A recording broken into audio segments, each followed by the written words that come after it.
রাজবাড়ীর দৌলতদিয়া ৭ নম্বর ফেরিঘাটে আবারও নিয়ন্ত্রণ হারিয়ে একটি বাস পদ্মায় পড়ে গেছে। বিআইডব্লিউটিসি দৌলতদিয়া ঘাটের সহকারী মহাব্যবস্থাপক মোহাম্মদ সালাউদ্দিন জানান, সকাল ৯:৩০টার দিকে কুষ্টিয়া থেকে ঢাকাগামী এসবি পরিবহনের একটি বাস ফেরিঘাট পন্টুন থেকে নিয়ন্ত্রণ হারিয়ে নদীতে পড়ে যায়। এখন পর্যন্ত হতাহতের খবর পাওয়া যায়নি। বেশিরভাগ যাত্রী বাস থেকে নেমে হেঁটে ফেরিতে উঠছিল বলে জানিয়েছেন প্রত্যক্ষদর্শীরা। এ বিষয়ে বিস্তারিত জানাতে রাজবাড়ী দৌলতদিয়া থেকে আমাদের সঙ্গে যুক্ত হচ্ছেন সহকর্মী মেহেদি হাসান।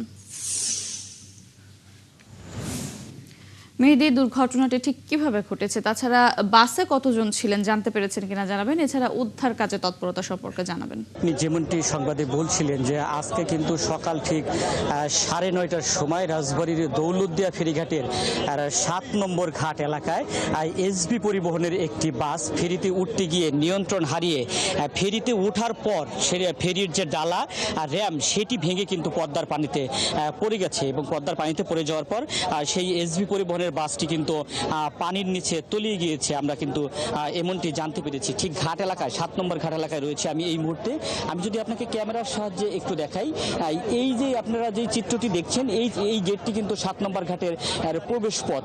এই ৭ নম্বর ঘাটটির প্রবেশ পথ দিয়ে এসবি পরিবহনের বাসটি যখন করবি অক্সফার্ম নামের একটি ফেরি আমরা আপনাদেরকে দেখানোর চেষ্টা করছি, এই ফেরিতে কিন্তু এই বাসটি এসবি পরিবহনের বাসটি ওঠে এবং এই ফেরিতে ওঠার পরে এই ফেরির যে ডালা আমরা আপনাদেরকে একটু দেখানোর চেষ্টা করি, সেই ডালাটি ভেঙে ফেরিটি কিন্তু বাসটি কিন্তু পানিতে পড়ে যায় এবং পানির নিচে কিন্তু তলিয়ে যায়।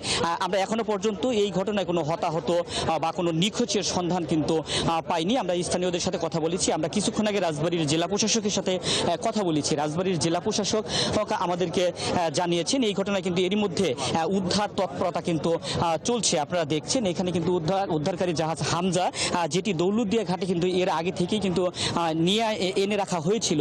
এর আগে আপনারা জানেন যে গত ৩ মাস আগে ঈদুল ফিতরের ছুটি শেষ করে মানুষ যখন কর্মস্থলে ফিরছিল, ঠিক তখন কিন্তু রাজবাড়ীর দৌলতদিয়ার ৩ নম্বর ঘাটে একটি বাস ডুবির ঘটনা ঘটেছিল। ঠিক ৩ মাস না যেতেই দৌলতদিয়ার ৭ নম্বর ঘাট এলাকায় আবারও একটি বাস ডুবির ঘটনা ঘটলো। এই ঘটনায় কিন্তু এই এলাকায় আসলে শোকের ছায়া নেমে এসেছে। তবে স্থানীয়রা দাবি করেছে আমাদের কাছে যে বাসের যিনি চালক এবং যিনি সহকারী ছিলেন তারা দুইজনেই কিন্তু বাস থেকে নেমে গিয়েছে এবং নেমে যাওয়ার পর তাদেরকে স্থানীয়রা উদ্ধার করে এবং গোয়ালন্দ উপজেলা স্বাস্থ্য কমপ্লেক্সে তাদেরকে ভর্তি করা হচ্ছে। আপাতত তাদেরকে কিন্তু সেইখানে চিকিৎসা দেওয়া হচ্ছে।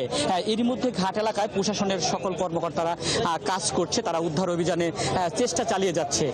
আমরা একটু আপনাদেরকে একটু দেখানোর চেষ্টা করি ঘাট এলাকায় ঠিক এই মুহূর্তে রাজবাড়ীর জেলা প্রশাসক, রাজবাড়ীর উপজেলা প্রশাসনের যারা রয়েছে তারা কিন্তু রয়েছে।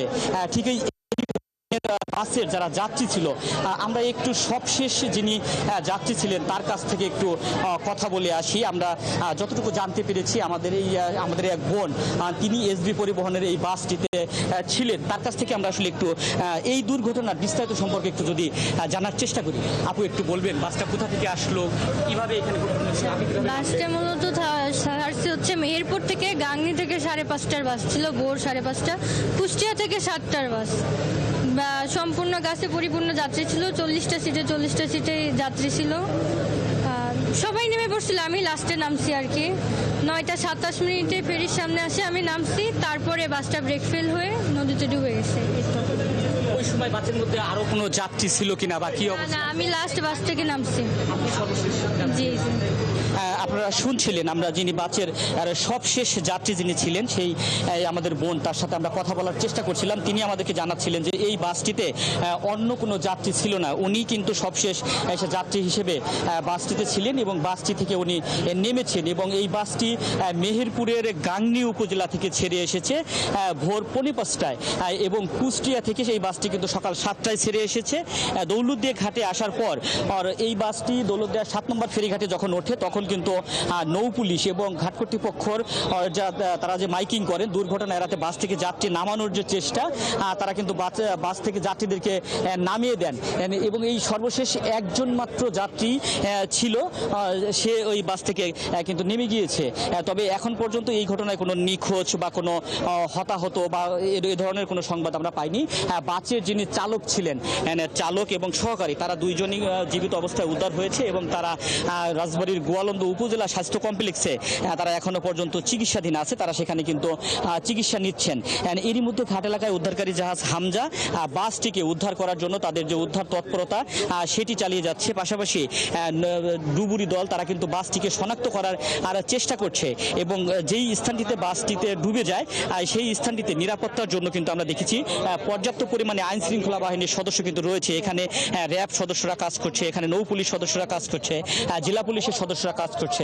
আপনারা ক্যামেরার সাহায্যে দেখছেন নৌ অধিদপ্তরের নৌ পরিবহন মন্ত্রণালয়ের যে ডুবুরি দল রয়েছে তারা কিন্তু পানির নিচে ডুবিয়ে তারা কিন্তু বাসটিকে শনাক্ত করার চেষ্টা করছে। যদি বাসটিকে তারা শনাক্ত করতে পারে সেই ক্ষেত্রে তারা এই উদ্ধারকারী জাহাজ হামজা রয়েছে সেই হামজা ক্রেনের সাথে বেঁধে এই বাসটিকে উদ্ধার করা হবে, এমনটি কিন্তু আমাদের কাছে জানিয়েছেন। তবে আমরা রাজবাড়ীর জেলা প্রশাসক রয়েছেন আফরোজা পারভিন, তার সাথে আমরা কিছুক্ষণ আগে কথা বলেছি। আফরোজা পারভিন আমাদেরকে জানিয়েছেন যে গত 3 মাস আগের যে বাস ডুবির ঘটনা, ওই ঘটনার পর তারা কিন্তু তদন্ত কমিটি করেছিল। 2টি তদন্ত কমিটি নৌ পরিবহন মন্ত্রণালয় এবং জেলা প্রশাসন তারা তাদের তদন্ত প্রতিবেদন জমা দিয়েছে এবং সেই তদন্ত প্রতিবেদন অনুযায়ী ঘাটে কিন্তু কিছুটা পরিবর্তন আনা হয়েছে। কিন্তু দুঃখের বিষয় হলো এটি সত্যি যে করবি ফেরিটি রয়েছে সেই ফেরিটি আমরা জানতে পেরেছি ফেরিটি অনেক পুরাতন। আমরা একটু ক্যামেরার সাহায্যে যদি আপনাকে আমরা একটু দেখানোর চেষ্টা করি, ঠিক এই যে র্যামটি আপনারা এখন দেখছেন এই র্যামটি ভেঙে কিন্তু বাসটি কিন্তু পানির মধ্যে পড়ে গিয়েছে, পদ্মার পানিতে পড়ে তলিয়ে গিয়েছে।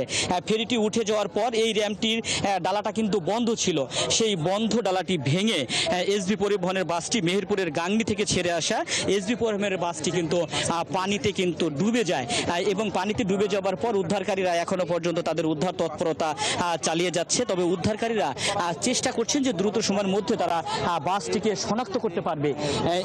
এরই মধ্যে আমরা দেখেছি যে বাসটিকে কিন্তু ডুবুরি দল তারা কিন্তু শনাক্ত করতে পেরেছে এবং তারা কিন্তু রশি দিয়ে বাসটিকে বেঁধে সেটিকে কিন্তু টেনে উপরে তোলার চেষ্টা করবেন। আমরা আপনাদেরকে সরাসরি দেখাচ্ছি রাজবাড়ী দৌলতদিয়া 7 নম্বর ফেরিঘাটের যে বাসটি।